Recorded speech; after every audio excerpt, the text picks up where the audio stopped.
Racikan Berita 1. Baik, bismillahirrahmanirrahim. Assalamualaikum warahmatullahi wabarakatuh. Ya, ada beberapa poin yang ingin saya sampaikan, mudah-mudahan bermanfaat bagi seluruh rakyat Indonesia. Jadi persoalan Gibran yang saat ini sedang diberikan sebuah catatan yang sangat keras dari para purnawiran TNI, sebetulnya sejak tahun 2023 pun sudah baik saya secara pribadi maupun bersama-sama juga dengan kelompok kami yang kami sebut sebagai Barakemang itu sudah menyampaikan tentang kekhawatiran kami apabila Gibran ini menjadi wakil presiden. Ada 3 hal yang saat ini saya sampaikan. Pertama adalah soal kapasitas, kemudian yang kedua adalah soal moralitas, kemudian yang ketiga adalah soal integritas. Ya. Kapasitas ini tentu saja harus tercermin karena ini adalah seorang pemimpin, calon pemimpin waktu itu ya tahun 2023. Kapasitas yang kemudian bisa dipertanggungjawabkan tentu saja adalah dari latar belakang pendidikan, yang mana sejauh yang sudah saya lakukan penelitian, bahkan pun juga saya observasi langsung di lapangan, terdapat banyak sekali hal-hal yang ternyata tidak berkesesuaian dengan apa yang bersangkutan sendiri sampaikan, baik di wilayah publik maupun di wilayah administratif. Ketika yang bersangkutan mencalonkan diri dan kemudian terpilih menjadi wali kota Surakarta dan kemudian maju menjadi wakil presiden. Ya. Ketidaksinkronan itu sudah pula kami sampaikan di berbagai forum formal, termasuk kami juga sudah beraudiensi waktu itu dengan DPD, ya. Kami sampaikan bahwa ada catatan-catatan yang kemudian juga sudah pula dilakukan, katakanlah rasionalisasi dari yang bersangkutan. Dan pada saat itu kami juga sudah sampaikan bahwa ada ketidaksesuaian, ya. Saya menghindari pemalsuan, ya, ketidaksesuaian, ketidaksinkronan dari sisi timeline pendidikan, di mana yang bersangkutan mengaku sebagai siswa sekolah menengah atas di Singapura, kemudian melanjutkan ke salah satu perguruan tinggi di Australia, dan kemudian meneruskan di salah satu perguruan tinggi di Singapura. Dan itu ternyata tidak benar, karena banyak bukti yang kami temukan bahwa yang bersangkutan ternyata melanjutkan dari SMP-nya, melanjutkan SMA-nya bukan di Singapura, tapi di Surakarta sendiri. Jadi beliau yang bersangkutan menempuh pendidikan SMA di SMA Santo Yosef Solo selama 2 tahun, dan kemudian meneruskan atau pindah sekolah di SMK Kristen Solo juga. Dan disitulah kemudian terjadi missing link, ya, missing data, karena sampai dengan hari ini kita tidak pernah tahu apakah dari kedua sekolah menengah atas itu yang bersangkutan mendapatkan ijazah. Karena ketika maju menjadi calon wali kota maupun maju menjadi calon wakil presiden, yang bersangkutan tidak menggunakan ijazah SMA dari manapun, tapi menggunakan surat keterangan yang diterbitkan oleh Dirjen Pendidikan Menengah yang menyatakan bahwa yang bersangkutan itu mengambil kursus di Australia, yaitu di InSearch, ya, InSearch UTS. Padahal InSearch UTS itu sama sekali bukan sekolah, sama sekali bukan lembaga yang bisa disetarakan dengan SMA. Tapi surat keterangan itu menyebutkan bahwa yang bersangkutan mendapatkan penyetaraan kelas 12 di InSearch tersebut yang setara dengan SMK. Jadi ini kan juga perlu dilakukan sebuah investigasi administratif. Apakah benar bahwa UTS InSearch itu katakanlah relevan disetarakan dengan SMA kelas 12? Dan apakah memang ada bukti bahwa yang bersangkutan benar-benar mengikuti kursus tersebut? Ya, ternyata InSearch UTS tersebut sudah tidak beroperasi kembali, sudah ditutup oleh Sydney University, sudah tidak ada lagi, sehingga tidak bisa dilacak sama sekali. Kemudian berikutnya, artinya kalau dari Dirjen Pendidikan Menengah itu berani mengeluarkan surat keterangan yang waktu itu dikeluarkan tahun 2019, artinya itu kan memang dipersiapkan untuk maju calon wali kota dan maju cawapres. Berarti ada yang perlu kami minta untuk melakukan investigasi ya, apakah memang ada sebuah katakanlah dokumen tertentu dari UTS InSearch yang memang kemudian bisa diverifikasi bahwa dokumen dari InSearch itu memang bisa dianggap setara dengan SMK kelas 12. Apakah itu hanya sekedar narasi saja dari yang bersangkutan, sekedar sebuah pengakuan verbal saja, sama sekali tidak ada dokumen, karena sampai dengan hari ini pun kita juga tidak mendapatkan dokumen tersebut. Berikutnya, yang bersangkutan mengaku menjadi mahasiswa MDIS, itu adalah sebuah lembaga di Singapura yang bekerja sama dengan universitas-universitas di luar negeri yang mengeluarkan ijazah. Jadi dia yang bersangkutan mendapatkan ijazah dari University of Bradford, UK. Tapi yang bersangkutan untuk diketahui tidak pernah sama sekali mengikuti perkuliahan di University Bradford.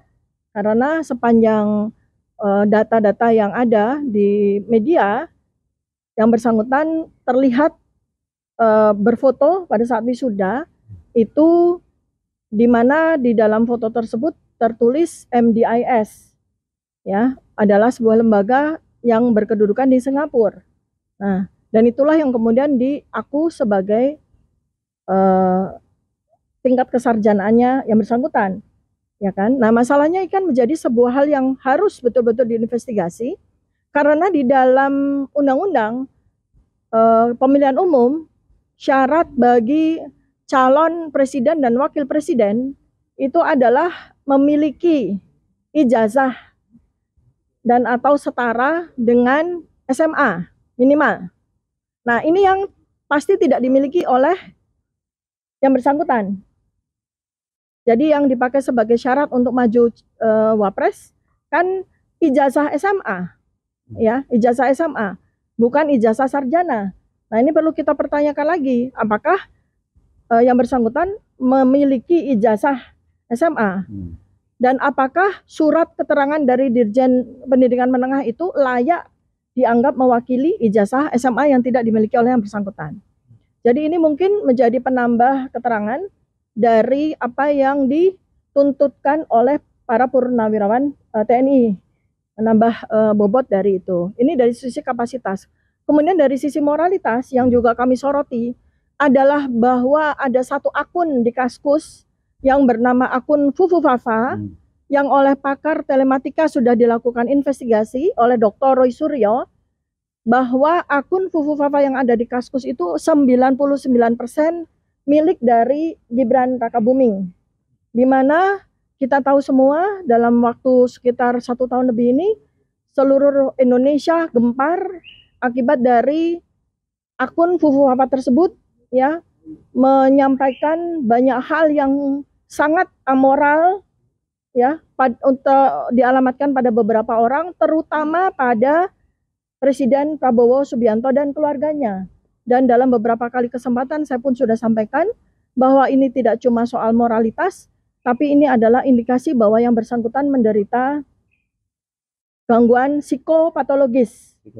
Ya, yang tentu saja kalau dari sisi integritas kita bicara, ya ini sangat berbahaya apabila kita punya pemimpin, apalagi seperti yang disampaikan oleh Letnan Jenderal Purnawirawan Sutioso, kalau sampai tentu saja kita tidak berharap bahwa terjadi apa-apa pada Presiden Prabowo Subianto.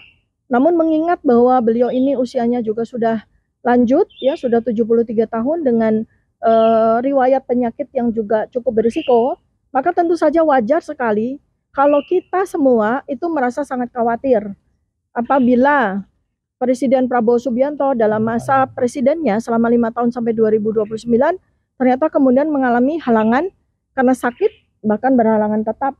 Nah, itu seperti yang disampaikan oleh Pak Sutioso, itu tentu saja kita sangat khawatir kalau kemudian ternyata Presiden Prabowo digantikan oleh orang yang kapasitasnya masih perlu kita pertanyakan, moralitasnya sudah terbukti melalui akun Fufu Fafa, dan integritasnya sebagai pemimpin sangat tidak memenuhi syarat. Ya. Kemudian yang kedua, yang terakhir yang saya sampaikan adalah terkait dengan apa yang saya dengan di sini adalah senior saya, Bapak Rizal Fadilah, sarjana hukum, di mana kami mendapatkan sebuah tuntutan atau pelaporan, ya, bahwa kami dianggap memfitnah dan mencemarkan nama baik dari seseorang, yaitu mantan presiden, ya. Ini kita akan hadapi karena kami berdua adalah orang yang memang melakukan pengkajian itu benar-benar berdasarkan dari ilmu yang sama-sama kami miliki. Kalau dari sisi saya, pertama kali saya menyampaikan pada media kecurigaan saya atau pertanyaan saya, ya lebih tepatnya adalah pertanyaan saya, mempertanyakan dari sisi anatomi dari yang bersangkutan, yang kemudian saya cocokkan, saya lakukan penelitian berdasarkan foto-foto dari ijazah yang beredar di media. Jadi ijazah yang beredar di media yang diklaim bahwa itu adalah ijazah dari mantan presiden, dengan ada foto yang anatomi maupun morfologinya perlu dipertanyakan apakah betul foto yang ada di dalam ijazah itu adalah foto dari mantan presiden. Dan yang berikutnya adalah foto-foto yang banyak sekali beredar di media yang sebagian memperlihatkan foto-foto aktivitas pada masa mahasiswa, juga foto-foto pada masa muda, yang kami lihat ternyata tidak berkesesuaian dari aspek ilmu kami, yaitu ilmu kedokteran, terutama ilmu anatomi. Dan ini yang kemudian kami nyatakan pada beberapa forum, dan barangkali mungkin itulah yang kemudian dinyatakan sebagai fitnah. Dan kami pun juga sudah melakukan verifikasi langsung kepada lembaga yang kami harapkan akan bisa memberikan apakah itu tambahan pengetahuan bagi kami, ataupun verifikasi apakah yang bersangkutan itu benar-benar memang seorang sarjana yang lulus dari Fakultas Kehutanan Universitas Gadjah Mada atau tidak. Tetapi pada saat kami hadir untuk melakukan verifikasi, ternyata kami tidak mendapatkan dokumen yang sesuai dengan yang kami harapkan. Nah, jadi artinya kalau kami melakukan fitnah sama sekali tidak benar. Yang kami lakukan sebagai ilmuwan, sebagai peneliti, sebagai akademisi adalah kami mempertanyakan informasi-informasi maupun data-data yang beredar di media. Dan naluri seorang ilmuwan, naluri seorang peneliti itu selalu mempertanyakan hal-hal yang tidak sinkron. Kami secara naluri, secara nature itu memiliki curiosity tersendiri terhadap hal-hal yang tidak berkesesuaian, dan kami punya kewajiban bukan sekedar hak untuk menyampaikan kepada khalayak.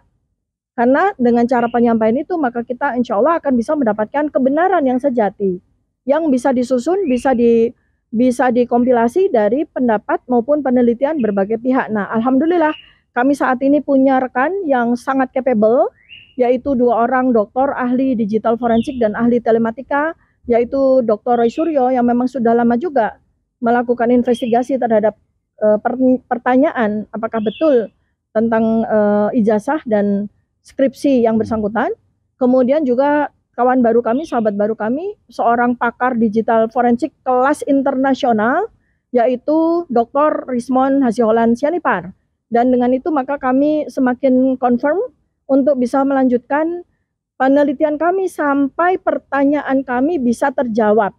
Apakah memang ijazah yang beredar di media itu betul-betul adalah ijazah atau fotokopi atau ijazah salinan dari ijazah asli?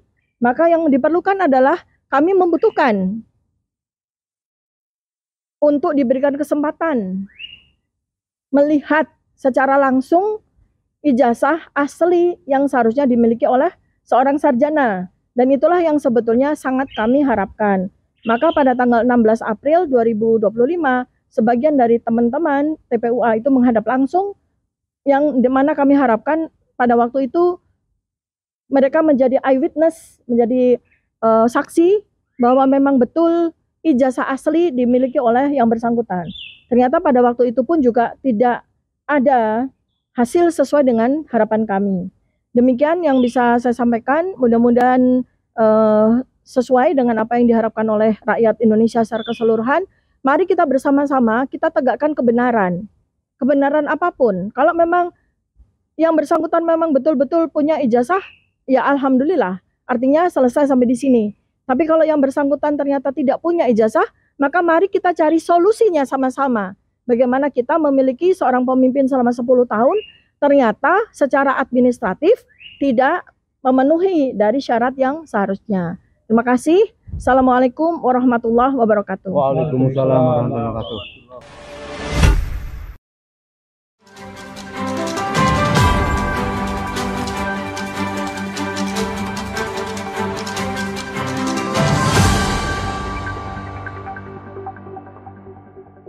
Racikan Berita 1.